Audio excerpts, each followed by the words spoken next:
From stars that live for trillions of years to ones that can literally rip galaxies apart. Here are the 20 most astonishing types of stars in the universe. Welcome back to PalSaaLab.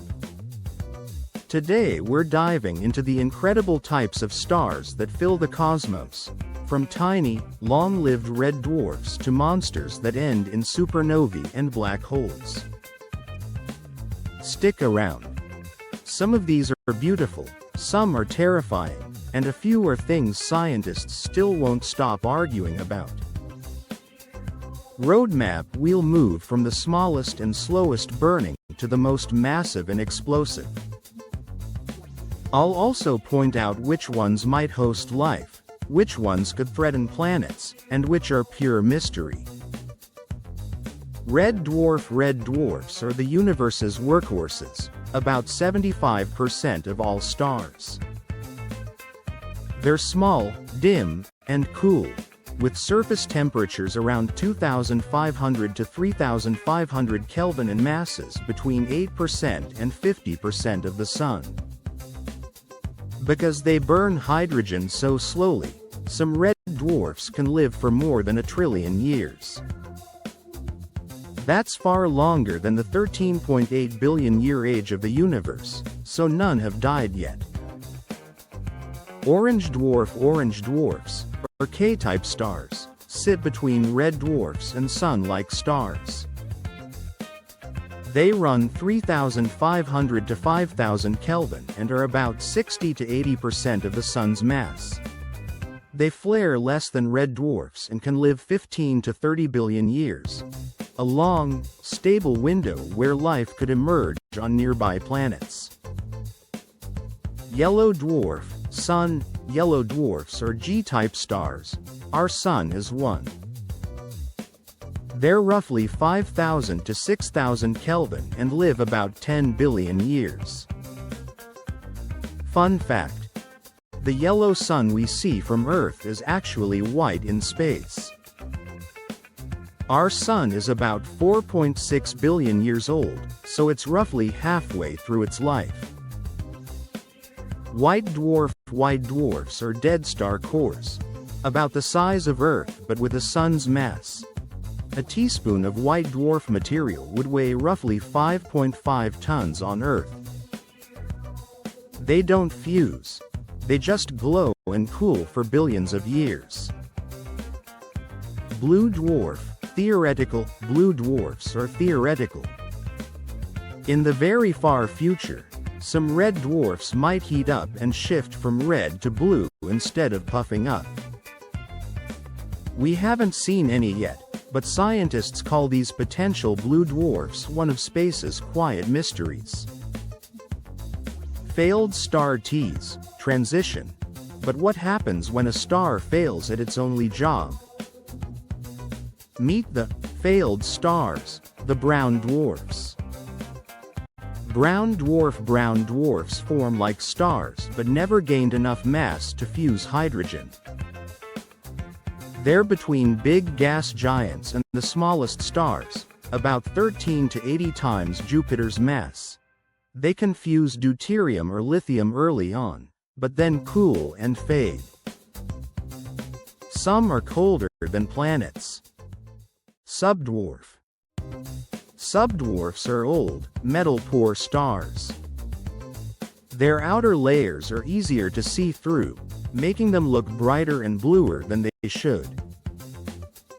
They're usually ancient stars from the galaxy's halo, real fossils from the early universe. Blue giant. Blue giants are massive, hot, and blindingly bright, more than 10,000 Kelvin and tens of thousands of times brighter than the Sun. They burn fuel fast and live only a few million years. Red giant, survival stakes. Red giants form when a star exhausts core hydrogen and expands.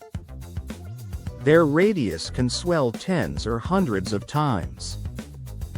Our Sun will become a red giant in about 5 billion years. Imagine this. Oceans boiling, skies thick with dust. Sunlight turned to a dull red, Earth would be a roasting, glowing ember. Blue supergiant. Blue supergiants are heavier, hotter, and brighter than blue giants.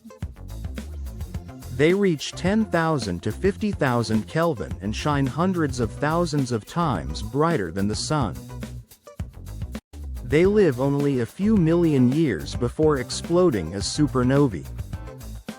Red supergiant.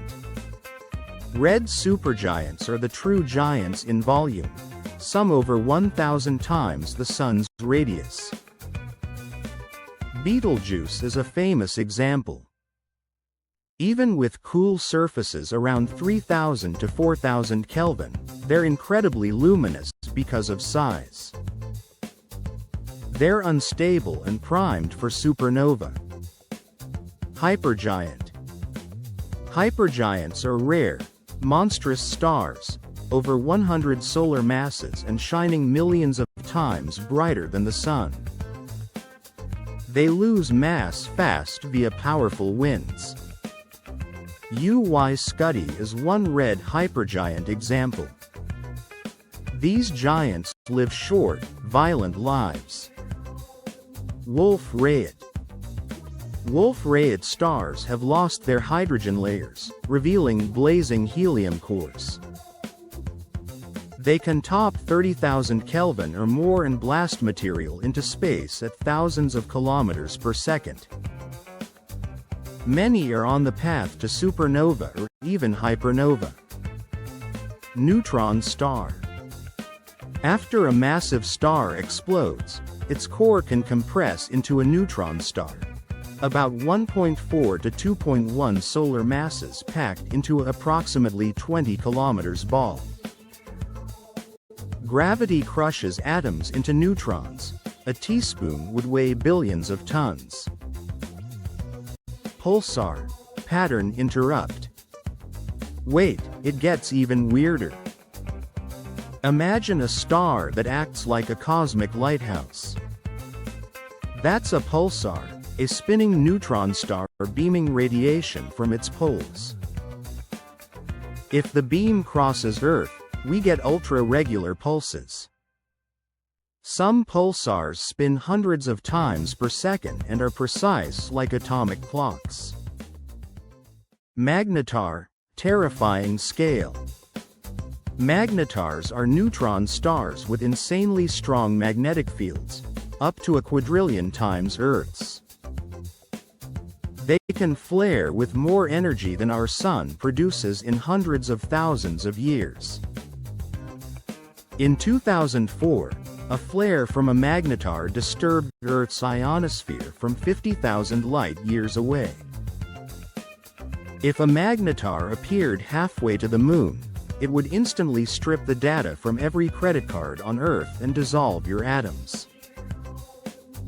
Black hole. Black holes aren't stars, but they're a stellar endpoint for the most massive stars. When a core collapses past a critical point, gravity wins and forms an event horizon, a point of no return. Stellar black holes range from about 5 to dozens of solar masses. Supermassive black holes at galaxy centers hold millions or billions. The first image was of M87's black hole. Quark Star, theoretical. Quark stars are hypothetical. If neutrons break down further under extreme pressure, you might get quark matter. Quark stars would sit between neutron stars and black holes. A few mysterious X-ray objects have been suggested as candidates, but this remains one of space's scarier unknowns.